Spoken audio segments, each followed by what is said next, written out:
লোক সংস্কৃতি সংসদের উদ্যোগে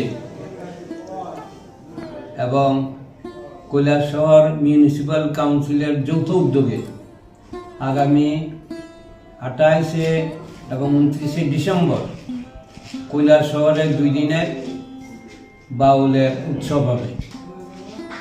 সারা রাজ্য থেকে বাউল শিল্পীরা আসবেন।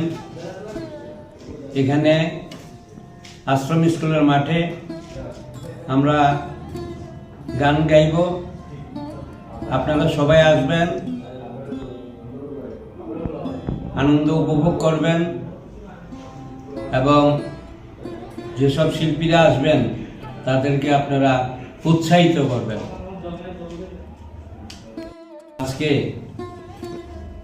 ত্রিপুরা রাজ্য সরকারের অন্যতম মন্ত্রী টিঙ্কু রায় মহাশয়ের সঙ্গে এই 2 দিনের বাউল উৎসবের ব্যাপারে বিস্তারিত আলোচনা হয়েছে এবং উনি সব ব্যবস্থা করবেন এবং আমরা সারা রাজ্য থেকে এসে আপনাদের গান শোনাবো।